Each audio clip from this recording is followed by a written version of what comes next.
Quando falamos em nova ordem mundial, a primeira coisa que vem na cabeça de muita gente é um governo mundial e secreto estabelecendo regras e manipulando sociedades inteiras para servirem suas agendas obscuras. Mas na verdade a coisa é bem mais simples e não tem nada de secreto. O termo nova ordem mundial nada mais é do que o novo período da história que está vendo uma mudança dramática no pensamento político mundial e no equilíbrio de poder da geopolítica. Ou seja, estamos descrevendo nada mais nada menos de como é o cenário internacional, quais as regras daquele momento e quem são os principais jogadores da arena no mundo, bem como quais as ferramentas que esses países usam. No vídeo de hoje, veremos não só o que significa a expressão nova ordem mundial, quais foram as ordens mundiais e se estamos de fato indo para uma nova ordem. Mas antes disso, não se esqueça de compartilhar o vídeo com todo mundo que você conhece e se inscrever no canal. O seu apoio é absolutamente vital para que eu possa continuar trazendo conteúdo de geopolítica genuína para vocês. O meu nome é Deleon Peta e esse é o Geopolítica Mundial.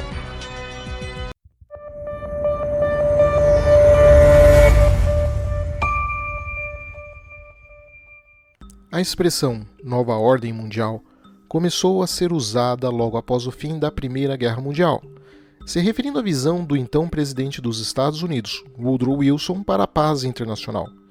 Anos depois, o presidente Roosevelt iria usar a expressão nova ordem mundial para se referir aos planos das potências do eixo que visavam a dominação mundial.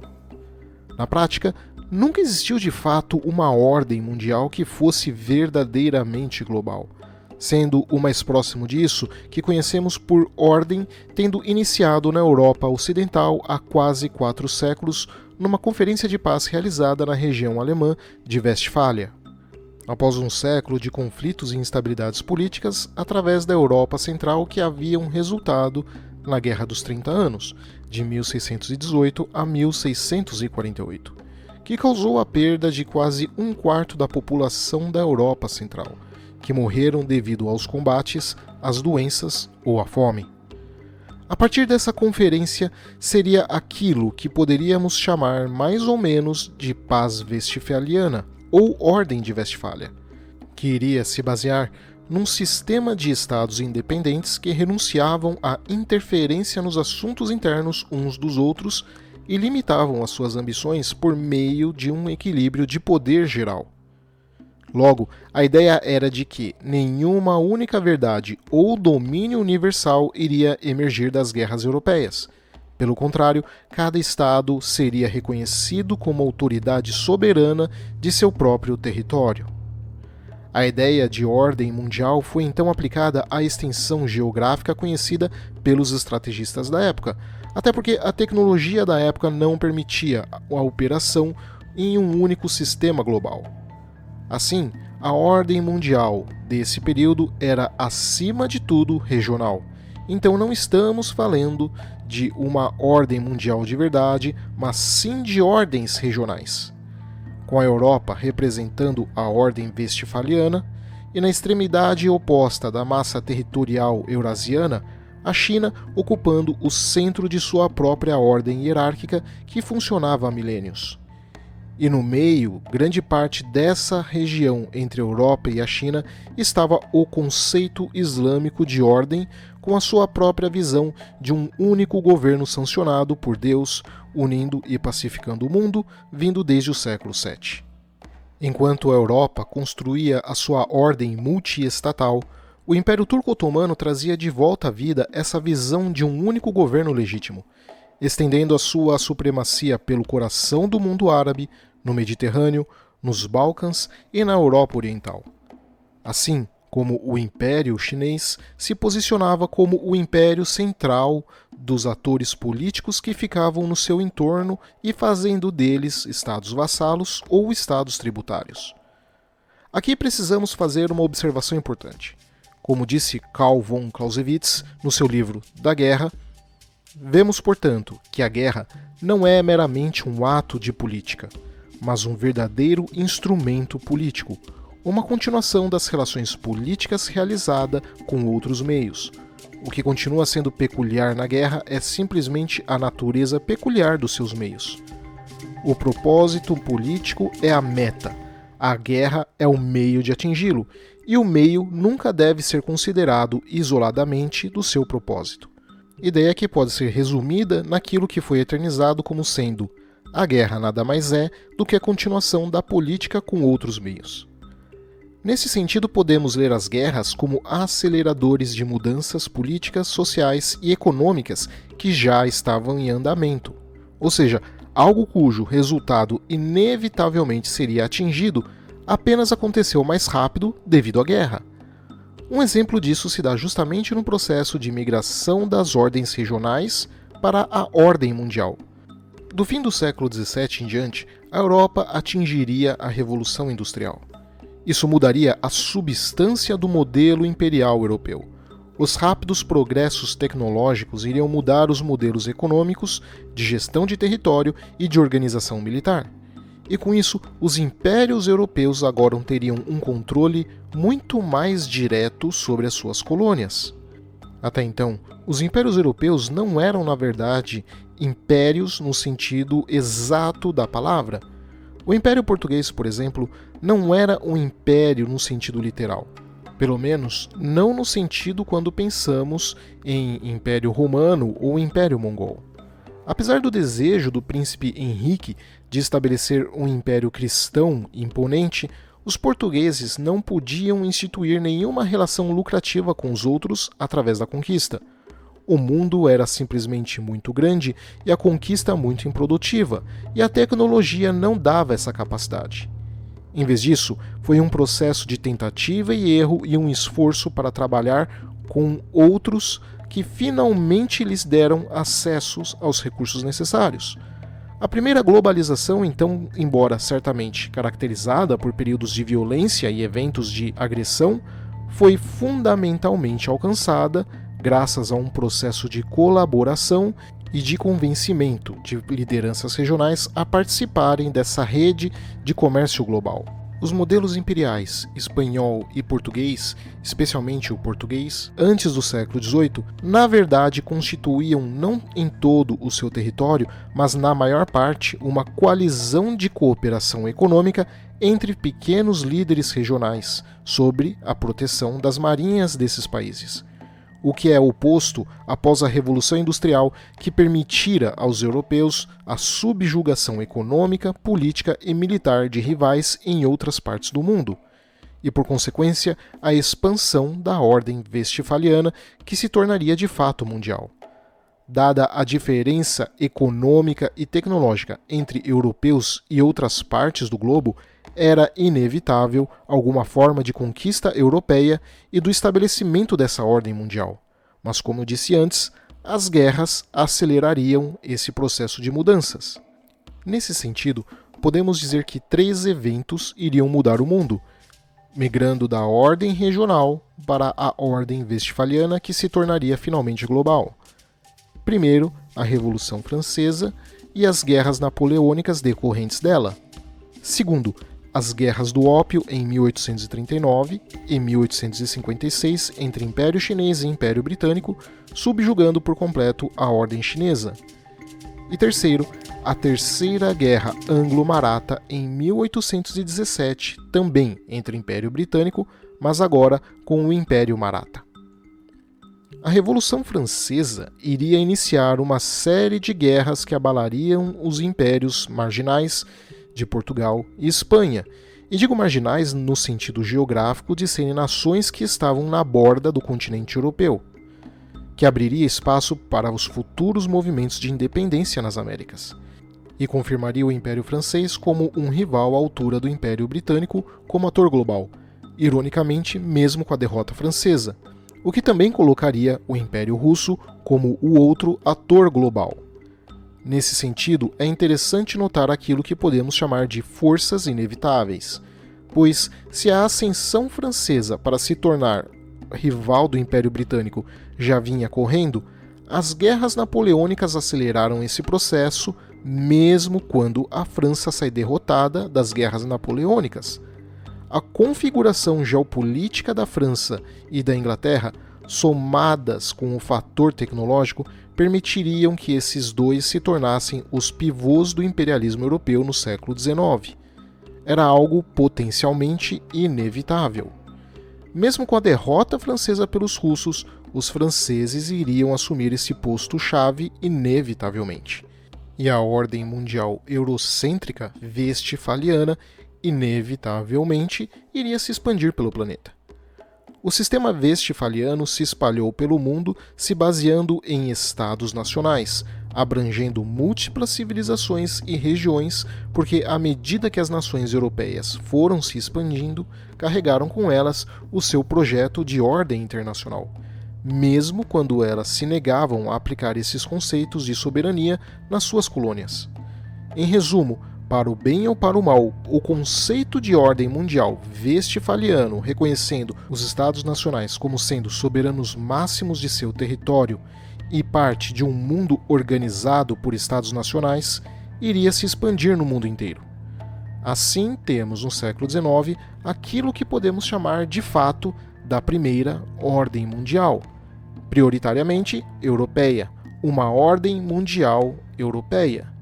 Mas no século XX teríamos uma outra mudança que levaria ao fim dessa ordem mundial e o estabelecimento de uma nova ordem mundial, agora bipolar, com o mundo dividido entre Estados Unidos e aliados, com a União Soviética e aliados. Essa ordem mundial acabaria com a ordem eurocêntrica, e a Europa, de pivô da ordem mundial, seria agora apenas mais um palco de disputa dos dois maiores poderes da época. E tal como falamos das forças inevitáveis antes, aqui também notamos elas de forma até mesmo mais evidente, com o início do fim da ordem mundial europeia se dando na prática muito antes mesmo de ficar óbvia, podendo ser apontado também em 3 fatores históricos. O primeiro, a unificação da Alemanha por Bismarck em 1871. O segundo, com os Estados Unidos superando a produção industrial inglesa na década de 1890 e em seguida vencendo o Império Espanhol. E o terceiro, com o Império do Japão derrotando o Império Russo em 1905. O primeiro fator, da unificação da Alemanha, desestabiliza a órbita gravitacional da geopolítica na Europa, iniciando um processo de interiorização do poder europeu, com os impérios marginais de França e Inglaterra tendo que concentrar esforços, energias e recursos para poder conter o poder alemão na Europa Central, o que futuramente dificultaria até mesmo no fato deles conseguirem manter os seus impérios ultramarinos. Esse excesso de força alemã nasce subitamente e pressiona o capital europeu para o seu interior de forma natural e orgânica. Ou seja, analisando o cenário europeu hoje, podemos notar que a Alemanha parecia de fato estar destinada a ser o centro do poder europeu. E tal fato, como dito, sobre a guerra ser a continuação da política e as guerras serem aceleradores de mudanças que já estavam em andamento, o mesmo ocorre aqui. Mesmo com o Império Alemão sendo derrotado na Primeira Guerra Mundial e em seguida humilhado, e na Segunda Guerra Mundial derrotado e em seguida devastado e até mesmo dividido, as forças geopolíticas da inevitabilidade iriam tornar a Alemanha, mesmo assim, o centro europeu. Ou seja, mesmo uma Alemanha derrotada por 2 vezes, acabou se tornando o coração europeu de um jeito ou de outro. E no final, a Primeira Guerra e a Segunda Guerra apenas aceleraram essa interiorização e o fim dos impérios europeus, mesmo havendo a vitória dos impérios britânico e francês. O segundo, com o fato de que os Estados Unidos na década de 1890 supera a produção industrial inglesa e com isso atrai a órbita geoeconômica mundial para fora da Europa e se insere como um ator de peso no cenário internacional ao derrotar o Império Espanhol, sendo essa pela primeira vez na história moderna em que um império europeu era derrotado por um Estado não europeu em um engajamento ofensivo e não por um movimento de independência. Finalmente o terceiro, agora com o Império Japonês conseguindo em apenas 65 anos um processo de industrialização poderoso e derrotando o todo-poderoso Império Russo, que se vangloriava de ter derrotado o Império Napoleônico. Nesse caso, sendo a primeira vez em que não apenas um Estado não europeu, mas principalmente nem sequer sendo um Estado ocidental, a derrotar o Império Europeu, sinalizando que a Ásia estava gradualmente se direcionando para uma eventual equiparação militar com a Europa. Esses três elementos históricos mostram a força da inevitabilidade geopolítica, ou seja, a mudança da ordem mundial westfaliana e eurocêntrica para uma ordem mundial não europeia. A nova ordem mundial então seria a ordem bipolar de União Soviética e Estados Unidos, que iriam definir as regras de confrontação no cenário internacional, mesmo para os atores nacionais que não eram necessariamente ligados a qualquer um dos dois lados, e acabaria em 1991 com o fim da União Soviética. Alguns autores vão alegar que a ordem internacional liberal começa no fim da década de 1940, com uma série de relações globais baseadas em regras e estruturas, baseadas no liberalismo político e liberalismo econômico. Porém, isso não é verdade, pois, como John Mearsheimer argumenta, a ordem mundial liberal só iria surgir de fato após o fim da Guerra Fria. A ordem da Guerra Fria, que às vezes é erroneamente chamada de ordem internacional liberal, não era liberal e nem internacional. Era uma ordem limitada que se limitava principalmente ao Ocidente e era realista em todas as suas dimensões-chave. Tinha certas características que também eram consistentes com uma ordem liberal, mas esses atributos eram baseados na lógica realista. A ordem pós-Guerra Fria, liderada pelos Estados Unidos, por outro lado, é liberal e internacional e, portanto, difere de maneira fundamental da ordem limitada que os Estados Unidos dominaram durante a Guerra Fria. Assim, enquanto o liberalismo era limitado aos Estados Unidos e aliados, o cenário internacional, por sua vez, tinha as suas próprias regras definidas pela bipolaridade de Estados Unidos e União Soviética. A nova ordem mundial, de fato liberal, então se inicia nos anos 90, com todo o cenário político, econômico e social sendo definido pelo eixo de Estados Unidos e Europa, bloco vencedor da Guerra Fria. E, novamente, vemos a força da chamada inevitabilidade geopolítica. A Alemanha, mesmo dividida por duas potências titânicas durante a Guerra Fria, novamente é reunificada e, em menos de 20 anos, novamente se torna o epicentro da gravidade geopolítica europeia. Assim, as ordens mundiais, cedo ou tarde, enfrentam o impacto de duas tendências que desafiam a sua coesão. A primeira tendência ocorre quando seus valores são alterados de maneira radical. E a segunda tendência, que causa uma crise na ordem mundial, ocorre quando ela se revela incapaz de se adaptar a alguma mudança importante nas relações de poder entre os Estados. Em alguns casos, a ordem entra em colapso porque um dos seus maiores componentes para desempenhar o seu papel ou deixa de existir ou simplesmente desiste. Mas então isso nos leva a uma questão. Estamos vivenciando a mudança para uma nova ordem mundial? Nesse sentido, teríamos três hipóteses. A primeira é que não.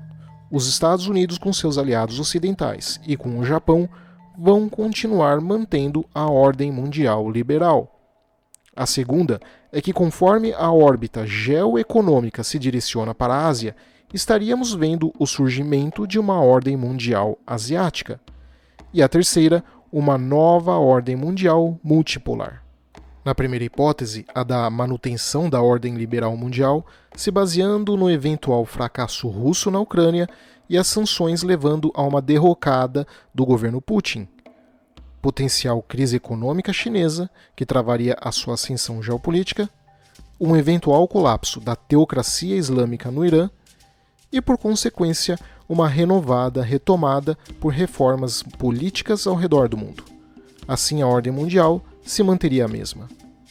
Na segunda, o constante crescimento econômico asiático, não necessariamente chinês, com a China se tornando apenas a maior das economias asiáticas, mas representando a ascensão de outros países como Índia, Vietnã, Malásia, Indonésia, Coreia do Sul e a manutenção japonesa e a reorientação do poderio russo e norte-americano em direção ao Oriente.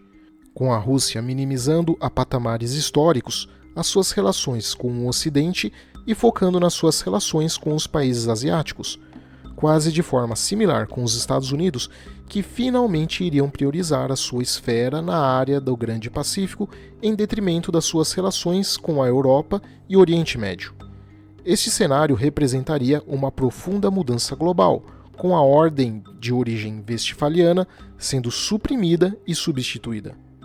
E na terceira hipótese, além da ascensão de Rússia e China, mas também de outros países asiáticos tidos por muitos como algo inevitável, e também trazendo polos de ascensão em outros pontos do mundo, como Turquia e Irã no Oriente Médio, Brasil na América do Sul, Nigéria, Egito e África do Sul na África, bem como a própria Alemanha se tornando outro polo e concentrando as forças da Europa, que iria consolidar a União Europeia como um ator coeso e independente.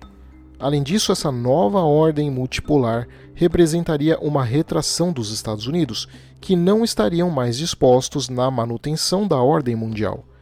Nesse sentido, a nova ordem mundial seria um mundo mais caótico e potencialmente mais instável.